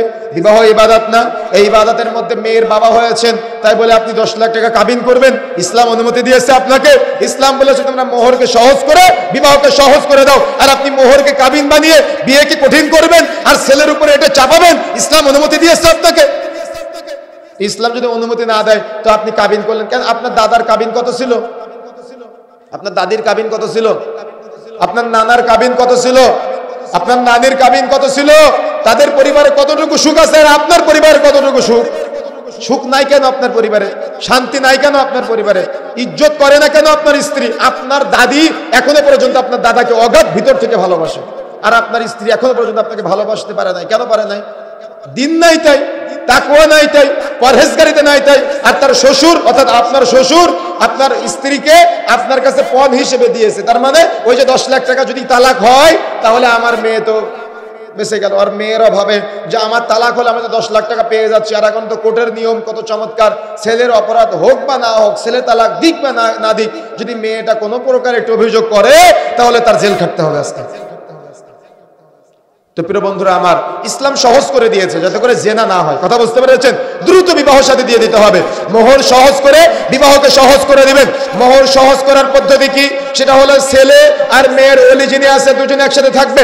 ছেলে আর মেয়ের ওলি দুজনে একসাথে কথোপকথন করবে। মেয়ের বাবা বলবে আমি অমুক, আমার মেয়ে অমুক, তোমার সাথে বিবাহ দিতে যাচ্ছি, তুমি কত টাকা মোহর দিতে পারবা? ছেলে বলবে আমি হালাল ইনকাম থেকে 1 লাখ টাকা দিতে পারবো। যদি পছন্দ হয় বিয়ে দিবেন, পছন্দ না হলে বিয়ে দিবেন না, তবে বার্গেনিং করতে পারবেন না। আরেকটা ফতোয়া এখানে আছে, সেটা হলো সমাজে প্রচলিত আছে মোহরে ফাতেমি। আছে নাকি আপনাদের দিকে? আছে দিকে মোহরে ফাতেমি। তো মোহরে ফাতেমি, ফাতিমা রাদিয়াল্লাহু তাআলা আনহার মোহর আপনার জন্য ওয়াজিব করেছে কে? আপনার জন্য বাধ্যতামূলক করেছে কে? এটা আপনার জন্য সুন্নাত করেছে কে? সুতরাং এটাকে সুন্নাত মনে করা যাবে না, কোনো প্রকার অনুমতি নেই। যতটুকু সামর্থ্য আছে সামর্থ্য অনুযায়ী বিবাহ করবে। আরেকটা কুসংস্কার আছে, সেটা হলো 1 লাখ 1 টাকা, 30,000 1 টাকা, 50,000 1 টাকা, 5 লাখ 1 টাকা। 1 টাকা কোথায় পেয়েছেন? কথা বুঝেন নাই? একটা জিনিস অনুমোদন করতে তো রাসূলের দলিল লাগবে, রাসূলের থেকে প্রমাণ লাগবে, তাই না? কোরআন হাদিসের দলিল লাগবে। তো আপনি 1 টাকা কোথায় পেয়েছেন? আপনি হয়তো এটাকে হালকা মনে করতেছেন, অনেক জায়গায় এটাকে জায়েজ মনে করে, সুন্নাত মনে করে। কথা বুঝতে পেরেছেন? সুতরাং প্রিয় বন্ধুরা আমার, তাহলে মেয়ের বাবা আর ছেলে দুজনের মধ্যে কথা হবে। মামা, চাচা, বাবা, দাদা, যা খালু যারা আছেন, আপনারা ওই ছেলের উপরে মোহরের ভার চাপাতে পারবেন না, কাবিনের ভার চাপাতে পারবেন না। একদিন বিয়েতে নিয়ে আসার জন্য ছেলের কত কষ্ট করা লাগে। মামার রাগ ভাঙানো, চাচার রাগ ভাঙানো, দুলা ভাইয়ের রাগ ভাঙানো, তার মানে রাগ ভাঙাতে ভাঙাতে ওর বিয়ের টেনশন শেষ। কি আছে না এমনটা? আছে না এমনটা? আপনি এত কঠিন কেন? মানুষের সাথে কঠিন হন কেন? আপনি সহজ হতে পারেন না? কঠিন কেন নিজেকে বানান? সহজ করে দিবেন, হালকা করে দিবেন, নিজেকে হালকা করে দিবেন, সহজ করে দিবেন। কঠিন করেন কেন মানুষের কাছে আপনি? সুতরাং যে কথা বলতে চাচ্ছিলাম, মনে রাখার চেষ্টা করতে হবে, মোহর সহজ করে বিবাহকে সহজ করে দিতে হবে। এখন মোহর সহজ করলাম, মোহর সহজ করা মানে কি যৌতুক বৈধ করা? কি আপনাদেরকে বিয়ে হওয়া মানে যৌতুক? যৌতুকের নতুন নাম কি ঘর সাজায় দেওয়া? যৌতুকের নতুন নাম কি দেবেন আপনি? বিআই সাহেব কি দিবেন, তাই না? লালমনিরহাটে একটা বিয়েতে এসে বিপদে পড়েছে। বিয়ের বৈঠকে এরা আমাদের সৈয়াকিদের এক ভাই, ওনার বাবা বলতেছে যে তাহলে বিআই সাহেব কি দিবেন? আমি আছি, আরেকজন আলেম আছে, আমরা তো বেপাদায় লজ্জায় পড়ে গেছি যে আমাদের সামনে এই কথা বলতেছে। কথা বুঝেন নাই? তাহলে আমাদের সমাজে দেখা যাচ্ছে ওই শাশুড়ি যারা আছে, যদি বড় বোর বাড়ি থেকে গরু নিয়ে আসে তাহলে বড় বোর কোনো কাজ করা লাগবে না। মেজো বোর বাড়িতে 3 বিঘা জমি নিয়ে এসেছে, মেজো বোর কোনো কাজ করা লাগবে না। সেজো বউ বাড়ি থেকে ছেলের জন্য মোটরসাইকেল নিয়ে এসেছে, তার কোনো কাজ করা লাগবে না। ঘর ঝাড়ু দিবে কে? ছোট বউ। ঘর মুছবে কে? ছোট বউ। রান্না বান্না করবে কে? ছোট বউ। কেন? ছোট বউর বাবা গরিব, তার কিছু দিতে পারে নাই। কি বাস্তবতা এমনটা না? এটা হলো নির্লজ্জ বেহায়া শ্বশুর শাশুড়ি যারা আছে তাদের কাজ। আমার কথা রাগ করলে কিছু করার নাই। কথা বুঝতে পেরেছেন? আপনি আচরণ করেন কেন? নতুন বৌমা বাড়িতে নিয়ে এসেছেন, পাশের বাড়িতে গিয়ে মুরব্বী চাচি আপনি নতুন বৌমাকে বলতেছেন যে তোমার বাবা কি কি দিয়েছে, লজ্জা আছে আপনার? তার বাদ দিবে কেন? এত সুন্দর করে একটা মেয়েকে মানুষ করে আদর যত্ন সোহাগ করে আপনার বাড়িতে পাঠিয়েছে, আপনি তার বাড়ি থেকে আবার মোটরসাইকেল চাচ্ছেন। আমার উস্তাদ শেখ আব্দুর রাজ্জাক বিন ইউসুফ একটা কথা বলেন যে তোমার শ্বশুর ফকিরকে দেখলে 5 টাকা ভিক্ষা দেয় না, আর তোমার শ্বশুর তোমাকে মোটরসাইকেল দিয়েছে, এটা আমাকে বিশ্বাস করতে হবে? কি তাই না? কি বাস্তবতা না এটা? সুতরাং প্রিয় বন্ধুরা আমার, যে কথা বলতে চাচ্ছিলাম, যৌতুক হারাম, যৌতুক চলবে না। আগামীকাল সকাল হতে হতে শ্বশুরের কাছ থেকে যত টাকা যৌতুক নিয়েছেন ফেরত দিবেন, যত বিঘা জমি যৌতুক নিয়েছেন ফেরত দিবেন। স্ত্রীকে যৌতুকের জন্য পিটিয়েছেন, স্ত্রীর কাছে ক্ষমা চাইবেন, না হলে কিয়ামতের মাঠে আপনার স্ত্রী ক্ষমা না করলে আপনি জান্নাতে যেতে পারবেন না। শ্বশুরের কাছে ক্ষমা চাইবেন, যার সাথে যৌতুক নিয়ে নিপীড়ন করেছেন শাশুড়ির সাথে, শাশুড়ির কাছে ক্ষমা চাইবেন, তা না হলে কিয়ামতের মাঠে জান্নাতে যাওয়া অনেক কঠিন হয়ে যাবে। সুতরাং সতর্ক হতে হবে, সাবধান হতে হবে। মোহর যেমন সহজ করতে হবে, যৌতুক বাদ দিতে হবে। তার মানে মেয়ের বাবাকেও স্যাক্রিফাইস করতে হবে, ছেলের বাবাকেও স্যাক্রিফাইস করতে হবে। যদি আপনার সামর্থ্য না থাকে বিয়ে করবেন না, তারপরে বিয়ে সে আজকে থেকে যেন কোনো বিয়েতে অত্র এলাকায় যৌতুক না আসে। কি মনে থাকবে? নাকি ঠিক বলতে লজ্জা লাগতেছে? ঠিক বলতে লজ্জা লাগতেছে? শ্বশুরের বাড়ির জিনিস আপনার বাড়িতে আছে অনেক নাকি? সুতরাং সতর্ক থাকতে হবে, সাবধান থাকতে হবে। যে কথা বলতে চাচ্ছিলাম, তাহলে মোহর বৈধ, মোহর হালাল, কাবিনও বৈধ, কাবিনও হালাল, যদি আপনি একই মনে করেন, আলাদা মনে না করেন। আর যৌতুকটা চিরতরে হারাম, আপনি যেভাবেই নেন না কেন পুরাটা হারাম। তবে যদি কোনো মেয়ের বাবা তার মেয়েকে আদর যত্ন করে কিছু দেয়, সেটাতে কোনো অসুবিধা নাই, কিন্তু আপনি আকাঙ্ক্ষা করতে চাইতে পারবেন না। সুতরাং বন্ধুরা আমার, তাহলে মোহর সহজ করতে হবে, কাবিন সহজ করতে হবে। বসেন বসেন, যে কথা বলতে যাচ্ছিলাম বন্ধুরা আমার, তাহলে মোহর সহজ, কাবিন সহজ এবং যৌতুক হারাম, মনে থাকবে ইনশাআল্লাহ। এখন আসেন, বিবাহের দিন তারিখ নির্ধারিত হলো। বিবাহের দিন তারিখ নির্ধারিত হওয়ার পরে আমাদের সমাজে প্রচলিত আছে, বিয়ের 3 দিন আগে থেকে 3 দিন পর পর্যন্ত এলাকার মানুষ ঘুমাতে পারে না। কেন ঘুমাতে পারে না? গান বাজনার আয়োজন করা হয়, ডুমডুম বক্সের ঠেলায় তারা ঘুমাতে পারে না। আচ্ছা, বিয়ে যদি ইবাদতই হয়, এই ইবাদতে গান বাজনা আসলো কোথা থেকে? কেন মসজিদের মধ্যে গান বাজাতে বাজাতে নামাজ পড়েন? নামাজ পড়েন, আপনার অভ্যাস আছে? আছে অভ্যাস? রমজান মাসে রোজা থাকা অবস্থায় গান বাজান, সিনেমা দেখেন, তো বিয়েতে গান বাজান কেন? কে এলাকায় গান বাজে না? বক্স বাজে না? আপনি ওই বিয়েতে যান, কি কথা বুঝেন নাই? গান বাজে কিনা, বক্স বাজে কিনা, আপনি যান বিয়েতে, তা আপনি ইমানদার। তা আপনি ইমানদার হলেন কিভাবে? আমার কথা বুঝেন নাই? আপনি ইমাম সাহেব বিয়ে পড়াতে যান, ইমাম সাহেব বিয়ে পড়াতে যায়, তাহলে সবার মধ্যে গলদ আছে, কথা বুঝতে পারেন না? সবার মধ্যে ত্রুটি আছে। এই জন্য মনে রাখার চেষ্টা করতে হবে। দায়িত্বহীন ভাষায় বলে যেতে চাই, বিবাহ একটা ইবাদত।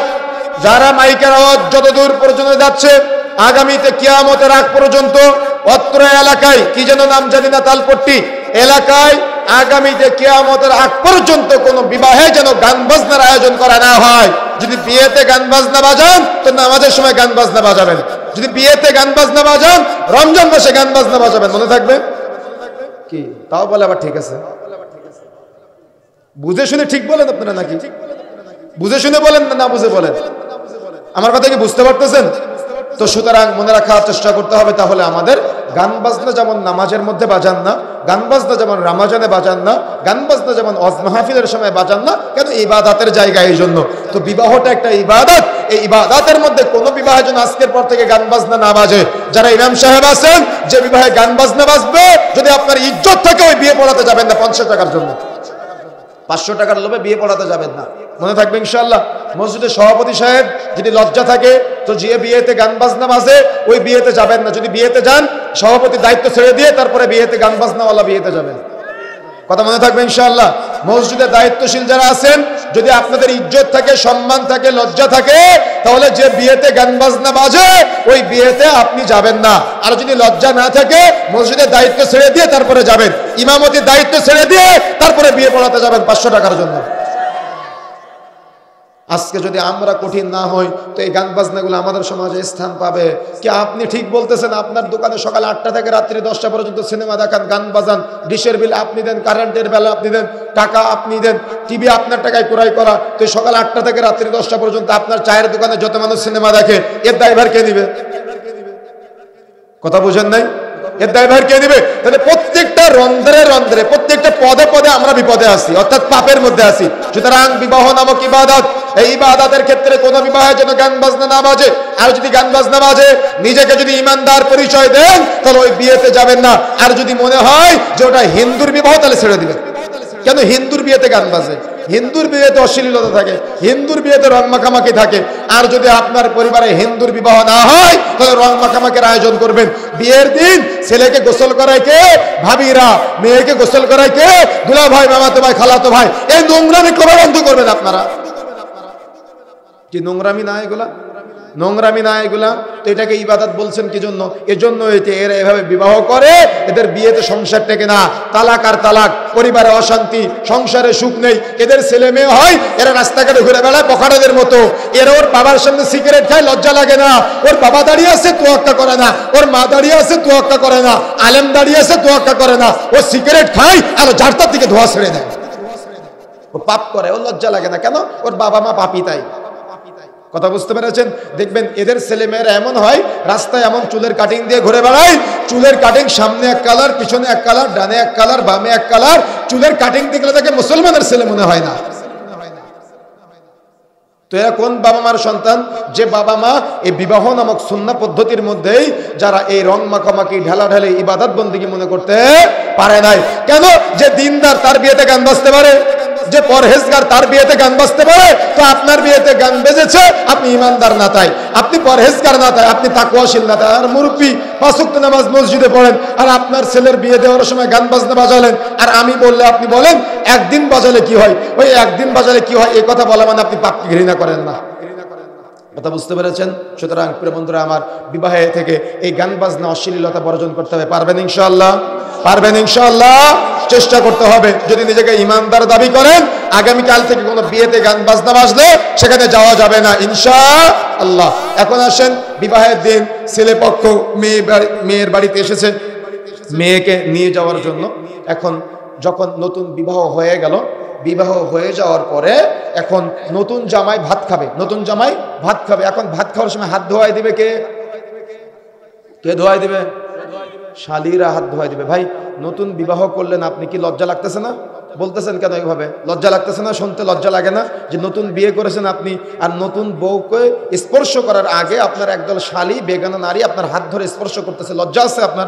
শরম আছে আপনার? আর আপনি ইমাম সাহেব সেখানে গিয়ে বিয়ে পড়ান যেখানে নারী পুরুষের আলাদা ব্যবস্থাপনা নাই। আমার কথা বুঝেন নাই?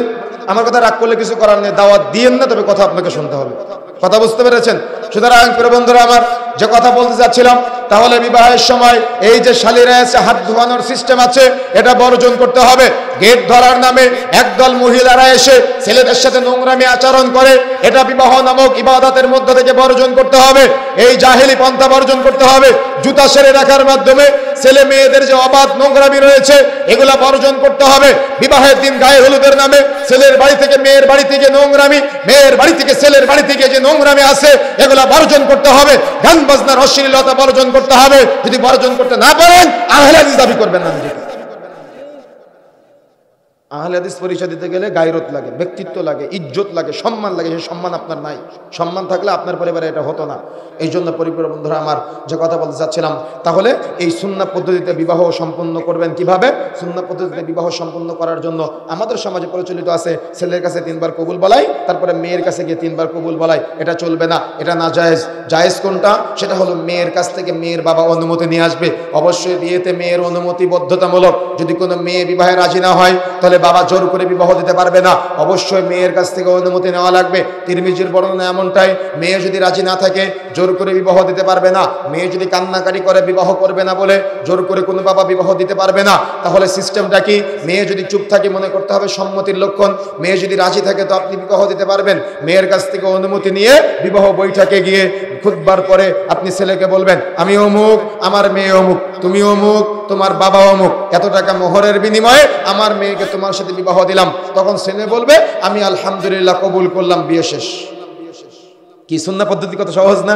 এখন আপনি সুন্দর করে দোয়া করবেন, বারাকাল্লাহু লাকুমা ওয়া বারাকা আলাইকুমা ওয়া জামাআ বাইনাকুমা ফি খাইর। কিন্তু এটা না করে আমাদের সমাজে প্রচলিত আছে, বিবাহ অনুষ্ঠান শেষ, ইমাম মুসল্লি সবাই হাত তুলে আল্লাহুম্মা আমিন। সুন্নাহ পদ্ধতির দোয়া নাই, সবাই একসাথে বেদাতি পদ্ধতিতে দোয়া শুরু করে দেয়। ফরজ সালাতের পরে, ওয়াজ মাহফিলের পরে, জানাজা সালাতের পরে, মিলাদ অনুষ্ঠানের পরে, দোকান উদ্বোধনের পরে, বাড়িতে মিলাদের পরে, ওয়াজ মাহফিলের পরে, বিবাহ অনুষ্ঠানের পরে সম্মিলিত মুনাজাতের যে পদ্ধতি আছে, এটা রাসূলের শিখানো না, এটা স্পষ্ট বিদআত। বিবাহের পরে আপনাকে দোয়া করতে হবে। সবাই মিলে দোয়া করবেন, খেজুর ছিটিয়ে দিবেন, সবাই আনন্দ করবে, সবাই খেজুর খাবে আর দোয়া করবে, বারাকাল্লাহু লাকুমা ওয়া বারাকা আলাইকুমা ওয়া জামাআ বাইনাকুমা ফি খাইর। এটা হলো সুন্নাহ পদ্ধতির দোয়া। এই দোয়া পাঠার মাধ্যমে বিবাহ সমাপ্ত। কিন্তু আপনি এটা না করে বিবাহ শেষ, ছেলে মেয়েকে এক জায়গায় দাঁড় করিয়ে বলেন শ্বশুর শাশুড়িকে সালাম করো। কিভাবে সালাম করে? পায়ে হাত দিয়ে সালাম করে। কি আছে কি নাই? কি আপনাদের এলাকা আছে এগুলা? পায়ে হাত দিয়ে সালাম করা আছে। তো আমি বিভিন্ন মাহফিলে বলি, আচ্ছা সালাম যদি কেউ করে তো উত্তর দিতে হয় না? সালাম দিলে উত্তর দিতে হয় কিনা? কিভাবে উত্তর দিতে হয়? আমি যদি আপনাদের বলি আসসালামু আলাইকুম, কি বলবেন? ওয়ালাইকুম আসসালাম ওয়া রাহমাতুল্লাহ, একটু বাড়ায় বলতে হয়। আমি যদি বলি আসসালামু আলাইকুম ওয়া রাহমাতুল্লাহ, তো উত্তর কি হবে? ওয়ালাইকুম আসসালাম ওয়া রাহমাতুল্লাহি ওয়া বারাকাতুহু। তার মানে একটু বাড়ায় দোয়া করতে হয়। তো আপনি যে আপনার শ্বশুর শাশুড়ি পায়ে হাত দিয়ে সালাম করলেন, তো আপনার শ্বশুর শাশুড়ি এটা ফেরত দিবে কিভাবে? আমার কথা বুঝেন না মনে হয়, একটু বাড়ায় দোয়া করতে হয় না? তো আপনি পায়ে হাত দিয়ে সালাম করলেন, তো আপনার শ্বশুর শাশুড়ি এই হাত দিয়ে যে সালামটা করলেন, এই সালামটা ফেরত দিবে কিভাবে? হ্যাঁ, এগুলো ইসলামে নাই। কথা বুঝতে পেরেছেন? এগুলো শরীয়তে নাই। যেহেতু শরীয়তে নাই সেহেতু উত্তরও নাই। কথা বুঝতে পেরেছেন? যেহেতু শরীয়তে নাই সেহেতু কি নাই? উত্তরে নেই। পীরের পায়ে হাত দিয়ে সালাম করা, বাবা মায়ের পায়ে হাত দিয়ে সালাম করা, আলেমের পায়ে হাত দিয়ে সালাম করা, মুরব্বিদের পায়ে হাত দিয়ে সালাম করা, এটা শুধু গুনাহের কাজ না, এটা ছোট শিরক। এটা কিসের পর্যায়ে যাবে বলেন তো? শিরকের পর্যায়ে যাবে। এই জন্য এটা বর্জন করতে হবে। এখন আসেন, আমাদের সমাজে অনেক বোন আছে, অনেক ভাই আছে, বাবা মা বিবাহ দেয় না। তারা কি করে? হয়তো এতদিন প্রেমের সম্পর্ক, ভালোবাসার সম্পর্ক, তারা কি করতেছে? কোর্ট ম্যারেজ করে পালিয়ে কোর্টে গিয়ে বিবাহ করতেছে। কি আছে কিনা? কি আছে কিনা? কথা বলতে হবে। নাই আপনাদের এলাকায়? মনে রাখার চেষ্টা করতে হবে। রাসূলুল্লাহ সাল্লাল্লাহু আলাইহি ওয়াসাল্লাম বলছেন, লা নিকাহা ইল্লা বিওয়ালি, লা নিকাহা ইল্লা বিওয়ালি, লা নিকাহা ইল্লা বিওয়ালি। যে বিবাহে ওলি নেই সেই বিবাহ বাতিল। ফানিকাহু বাতিল, ফানিকাহু বাতিল, ফানিকাহু বাতিল। যে বিবাহে ওলি নেই সেই বিবাহ বাতিল, সেই বিবাহ বাতিল, সেই বিবাহ বাতিল। সুতরাং যে বিবাহে কোনো মেয়ের অভিভাবক নাই, তার মানে কোনো মেয়ে একা একা বিবাহ করতে পারে না। মায়ের বাড়ির লোক ওলি হতে পারে না। মেয়ের যদি ওলি না থাকে, অর্থাৎ মেয়ের মা ওলি হতে পারবে না, মামা ওলি হতে পারবে না, মেয়ে একা একা বিবাহ করতে পারবে না, মহিলারা বিবাহের সাক্ষী হতে পারে না। সুতরাং দায়িত্বহীন ভাষায় বলে যেতে চাই, মনে রাখার চেষ্টা করতে হবে, যারা প্রেম করে পালিয়ে কোর্টে গিয়ে বিবাহ করেছেন, আল্লাহ রাসূল বলেছে লা নিকাহা ইল্লা বিওয়ালি। যে বিবাহে ওলি নেই সেই বিবাহ বাতিল। ফানিকাহু বাতিল, ফানিকাহু বাতিল, ফানিকাহু বাতিল। সেই বিবাহ বাতিল, সেই বিবাহ বাতিল, সেই বিবাহ বাতিল। সুতরাং বিবাহ অবৈধ, বিবাহ হবে না। যারা প্রেম করে বিবাহ করেছেন, নতুন করে পালিয়ে, অর্থাৎ পালিয়ে বিবাহ করার কারণে নতুন করে আপনাকে আবারও ওলির উপস্থিতিতে বিবাহ করতেই হবে। তা না হলে আপনি যতদিন একসাথে সংসার করবেন, আপনার পুরা জীবনটা জেনার গুনাহ হবে। কি আমাদের সমাজের কাজী সাহেবরা হালকা করে দেয়, আর এক শ্রেণীর ভণ্ড মুফতি আছে, হাদিস চোর মুফতি আছে। এরা কি করে? এরা আজকে বলে যে মেয়ে সাবালিকা হলে তা একা একা বিবাহ করতে পারে। এরা প্রেম প্রীতিকে জায়েজ করতে চায়, এরা নোংরামিকে জায়েজ করতে চায়, এরা অবৈধ সম্পর্কে নোংরামিকে জায়েজ করতে চায়। এদের শরীয়তের কোনো জ্ঞান নাই। সুতরাং সতর্ক হতে হবে, সাবধান হতে হবে। যারা প্রেম করে পালিয়ে কোর্টে গিয়ে বিবাহ করেছেন, আগামীকাল সকাল হতে হতে, আজকে রাত্রে আপনি আপনার স্ত্রীর সাথে একসাথে থাকতে পারবেন না। এ হাদিস জানার পরে আগামীকাল সকালে আপনার শ্বশুরকে ডেকে এলাকার ইমাম সাহেবকে নিয়ে দুইজন সাক্ষীর সামনে পুনরায় নতুন করে বিবাহ করবেন। যদিও 2টা সন্তান হয়েছে, যদিও 3টা সন্তান হয়েছে, আল্লাহর কাছে বাঁচার জন্য, জেনা থেকে বাঁচার জন্য। কেন? জেনাহের গুনাহ এত জঘন্য, এত পাপ। আল্লাহ রাসূল যেদিন জান্নাত জাহান্নাম ভ্রমণ করতে যায়, আল্লাহ রাসূল দেখে জাহান্নামের মধ্যে এক শ্রেণীর মানুষ, এই জাহান্নামের মধ্যে ওই যে তন্দুরি রুটি চুলা দেখেছেন আপনারা, ভিতরটা বড় হয়, মুখটা চিকন হয়। আল্লাহ রাসূল বলছে, আমি দেখলাম এক শ্রেণীর উলঙ্গ নারী এবং পুরুষ, তারা ওই জাহান্নামের মধ্যে লাফ দিয়ে উপরে উঠে আসে, আবার আগুনের মধ্যে পড়ে যায়। আমি জিজ্ঞাসা করলাম জিবরাইলকে, জিবরাইল মান হাউলা, এরা কারা? জিবরাইল বলেছিল, আল্লাহ রাসূল এরা হলো জেনাকার, জেনাকারিনী। আল্লাহ রাসূল বলছেন জাহান্নামের মধ্যে এক শ্রেণীর জাহান্নামী থাকবে যাদের লজ্জা স্থানগুলা ফুলে ফেপে বিশাল বিশাল আকৃতির হবে, মোটা হয়ে থাকবে। আল্লাহ রাসূল বলছে যে তারা কারা? তারা হলো জেনাকারিনী। সুতরাং যদি জেনার গুনাহ নিয়ে মরতে না চান, আগামীকাল সকালে ইমাম সাহেবের কাছে গিয়ে আপনার শ্বশুরকে ডেকে, শ্বশুর মারা গেলে শালাকে ডেকে নিয়ে নতুন করে মোহর নির্ধারণ করে বিয়ে করে সংসার করবেন। যদি সন্তান হয়ে যায়, এরা হলো অবৈধ সন্তান, এদের জন্য সম্পদের ভাগ নাই, আলাদা নতুন করে সম্পদ লিখে দিয়ে যাবেন। সুতরাং মনে রাখার চেষ্টা করতে হবে, যদি নতুন করে বিবাহ না করেন পুরাটাই জেনার গুনাহ হবে যতদিন সংসার করবেন। এটা আমার কথা নয়, এটা রাসূলের কথা। সুতরাং সতর্ক হতে হবে, সাবধান হতে হবে। পুনরায় নতুন করে বিয়ে করে সংসার করবেন, তা না হলে আপনার জেনার গুনাহ হবে এবং শয়তান সন্তান যতগুলো হবে সবাই হবে অবৈধ সন্তান। এরা আপনার কথা শুনবে না, মানুষের মতো মানুষ হবে না। সুতরাং সতর্ক হতে হবে, সাবধান হতে হবে। নতুন বিয়ে করে বাড়িতে নিয়ে যাওয়ার সময়, রাস্তা দিয়ে যাওয়ার সময় আপনার স্ত্রীকে বিউটি পার্লার থেকে আগে সাজুগুজু করায় নিয়ে আসে এবং একেবারে সুন্দরী করে সাজুগুজু করে রাস্তা দিয়ে নিয়ে যান। রাস্তার মানুষ আপনার স্ত্রীকে দেখে, নতুন বিয়ে করেছেন, বিয়ে করে আপনার স্ত্রীকে উপভোগ করার আগে, দেখার আগে রাস্তার মানুষ আপনার স্ত্রীকে দেখে। মনে রাখার চেষ্টা করবেন, আজকে থেকে বিবাহের সময় যুবক ভাইয়েরা নতুন একটা পোশাক কিনবেন, সেটা হলো বোরখা, ঢিলাঢালা বোরখা। এক পা বাড়ালে এক রং বের হয়, আর এক পা বাড়ালে এক রং বের হয়। এই বোরখা পরা যাবে না। যে বোরখার পিছনে বেল্ট বাঁধা, অর্থাৎ বেল্ট বেঁধে শরীরের গঠন বোঝানো হয়, এই বোরখা পরা যাবে না। বোরখা হতে হবে ঢিলাঢালা, বোরখা হতে হবে যাতে করে আকর্ষণ সৃষ্টি না করে, বোরখা হতে হবে ঢিলাঢালা। বোরখার সাথে সাথে হাত মোজা কিনতে হবে, পা মোজা কিনতে হবে, মুখমণ্ডল ঢাকার নেকাব কিনতে হবে। শুধুমাত্র চোখটুকু খোলা রাখতে পারে, এতটুকু খোলা রেখে আপনার নতুন বউকে বাড়িতে নিয়ে যাবেন। কিন্তু আপনি কি করেন? নতুন বউকে বেপরদায় বাড়িতে নিয়ে যান, আর যখন আপনার স্ত্রীকে আপনি গাড়ি থেকে নিয়ে যাবেন, বাড়ি থেকে অর্থাৎ যখন বাড়িতে পৌঁছে গিয়েছেন নতুন বউকে নিয়ে, তখন আপনার স্ত্রী তো হাঁটতে হাঁটতে যেতে পারবে না। তো আপনার স্ত্রীকে কোলে করে নিয়ে যায় কে? কে? কথা বলছেন না কেন? কে? নাকি নাই? কে নিয়ে যায়? বোন জামাই। বোন জামাইটা কে? দুলা ভাই। তো বলেছিলাম, মনে আছে কি বলেছিলাম? কি বলেছিলাম? আপনার বোন জামাই 3 নম্বর শ্রেণীর চরিত্রহীন নোংরা চরিত্রের অধিকারী। এই জন্য সে চান্সে থাকে কখন নতুন বউ আসবে, কোলে করে গাড়ি থেকে নামাবে। আর আপনিও কাপুরুষ যে নতুন বউকে বিবাহ করেছেন, স্পর্শ করার আগেই আপনার বোন জামাইয়ের কোলে তুলে দিলেন। তাহলে আপনার গায়রত আছে, আপনার ইজ্জত আছে, আপনার সম্মান আছে, আপনি নামাজি, আপনি পরহেজগার, আপনি তাকওয়াশীল, আপনি ইমানদার, আপনি আল্লাহওয়ালা, আপনি দিনদার পরিবার চাচ্ছেন। সম্ভব এটা? বলেছিলাম, মনে আছে? মিলে গেল এবার? তাহলে মনে রাখার চেষ্টা করতে হবে, নতুন বউকে বাড়িতে নিয়ে যাবেন, পর্দার সহিত নিয়ে যেতে হবে। আরে আপনার বোন জামাই কোলে নেওয়া তো বহু দূরের কথা, তার সাথে খোঁজ গল্প পর্যন্ত করতে পারে না। লজ্জা হওয়া দরকার, আপনার ইজ্জত থাকা দরকার, আপনার মর্যাদা থাকা দরকার, আপনার সম্মান থাকা দরকার। কিচ্ছু নাই আপনার মধ্যে। বিয়ে করেছেন এমনিতেই, ফাও, রাস্তার মানুষের দেখানোর জন্য। সুতরাং সতর্ক হতে হবে, সাবধান হতে হবে। যে কথা বলতে চাচ্ছিলাম, তাহলে বিবাহ একটা গুরুত্বপূর্ণ একটা ইবাদত। বিবাহের আদর্শ পরিবার গঠনের এই প্রথম সেশনটা যদি আমরা বুঝতে না পারি, তাহলে পরবর্তী সেশনে কিন্তু আমরা আদর্শ পরিবার গঠন করতে পারবো না, ব্যর্থ হয়ে যাব। এই জন্য প্রিয় বন্ধুরা আমার, আদর্শ পরিবার গঠনের জন্য আমাকে আপনাকে প্রথম সেশনে বিবাহের ক্ষেত্রে একটা আদর্শ পরিবারের জন্য আদর্শ স্ত্রী বাছাই করতে হবে, আদর্শ স্বামী বাছাই করতে হবে। তাহলে আদর্শ পরিবার গঠন করা সহজ হয়ে যাবে ইনশাআল্লাহ। আল্লাহ রাব্বুল আলামিন আমাদের তৌফিক দান করুন, আল্লাহুম্মা আমিন। আমরা তাহলে 23 তারিখে বক্তব্য শুরু করে 24 তারিখ পর্যন্ত নিয়ে গেলাম নাকি? তাই হয়ে গেল নাকি? আল্লাহ রাব্বুল আলামিন পরবর্তীতে কবুল করলে আমরা আলোচনা করব বিস্তারিত ইনশাআল্লাহ। সংক্ষিপ্ত সময় আমরা যে কথাগুলো বলেছি, আমি সহ আমাদের সবাইকে আমলে বাস্তবায়ন করা তৌফিক দান করুন, আল্লাহুম্মা আমিন। যারা উঠে যাচ্ছেন তারা কি দোয়া পড়তে চান না? একটা দোয়া আছে, যে দোয়াটা পড়লে আমাদের সাগীরা গুনাহ আমরা সব রেখে যেতে পারবো ইনশাআল্লাহ। তো আপনারা উঠাউঠি করেন কেন? দোয়াটা পড়ি, শেষ করি। প্রিয় বন্ধুরা আমার, যে কথা বলতে যাচ্ছিলাম, যে আমাদের আদর্শ পরিবার গঠনের জন্য এই বিবাহের স্টেপটা ফলো করতে হবে। আর সহযোগিতা কে করবে বলেন তো? সহযোগিতা কাদের করতে হবে? মুরব্বীদের। মুরব্বীরা যদি সহযোগিতা না করেন তো যুবকরা কিন্তু এগিয়ে আসতে পারবে না। এই জন্য মুরব্বীদেরকে এগিয়ে আসতে হবে। আপনারা সহজ করে দিবেন সুন্নাহ পদ্ধতির এই বিবাহের পদ্ধতিটা, আপনারা সহজ করে দিবেন, আপনারা দাওয়াত দিবেন, আপনারা প্রচার করবেন, আপনারা উন্মুক্ত করে দিবেন ইনশাআল্লাহ, আপনারা হালকা করে দিবেন। পারবেন ইনশাআল্লাহ? চেষ্টা করতে পারবো ইনশাআল্লাহ।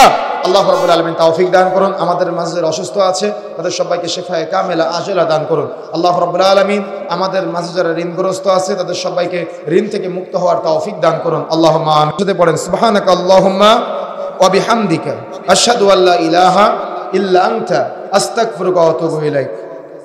আচ্ছা, আসসালামু আলাইকুম। ওয়ালাইকুম আসসালাম রহমতুল্লাহ। বিবাহ করার পূর্বে পদ্মাশীল ওয়ালা মেয়ে তালাক দিলে, তার মানে বুঝলাম না, পদ্মাশীল ওয়ালা মেয়েকে তালাক দিলে এবং ছেলেকে তালাক করলে তখন ওই মেয়ের কি হবে, বুঝি না আমি এটা।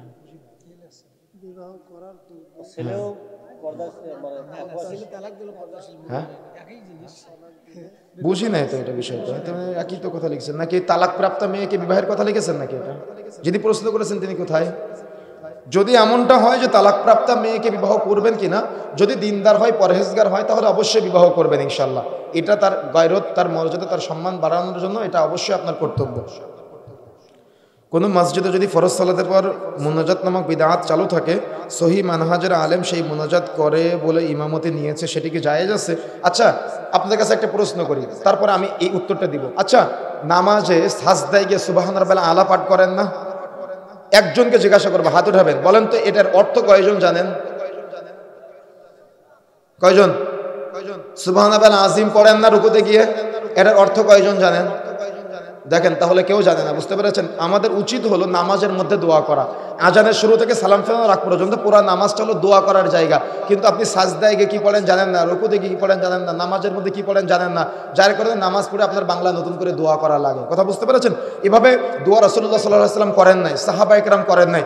রাসূলের আমল পাওয়া যায় না, সাহাবায়ে কেরামের আমল পাওয়া যায় না। আপনি একাকী দোয়া করবেন, কোনো সমস্যা নাই। আল্লাহ রাসূল বলছেন, যদি কোনো ব্যক্তি হাত তুলে একাকী দোয়া করে তো আল্লাহ তার হাতটাকে খালি হাতে ফেরত দিতে লজ্জা পায়। আর আপনি দোয়া করবেন সম্মিলিতভাবে নামাজের মধ্যে। কোথায় দোয়া করবেন? সাজদায় দোয়া করবেন, রুকুতে দোয়া করবেন, বৈঠকে দোয়া করবেন, তাকবীরে তাহরিমার পরে সানা পাঠের পরে দোয়া করবেন, রুকুতে যাওয়ার আগে দোয়া করবেন। কত দোয়া করার জায়গা, এই জায়গাগুলোতে দোয়া করবেন। বিতর্কের মধ্যে যাওয়া দরকার নাই। এটা স্পষ্ট বিদআত, বিদআত থেকে দূরে থাকতে হবে। আল্লাহ রাব্বুল আলামিন আমাদের তৌফিক দান করুন। আল্লাহুম্মা আমিন। সুবহানাকা আল্লাহুম্মা বিহামদিক, আশহাদু আল্লা ইলাহা ইল্লা আনতা আস্তাগফিরুকা ওয়া আতুবু ইলাইক। আসসালামু আলাইকুম ওয়া রাহমাতুল্লাহি ওয়া বারাকাতুহু।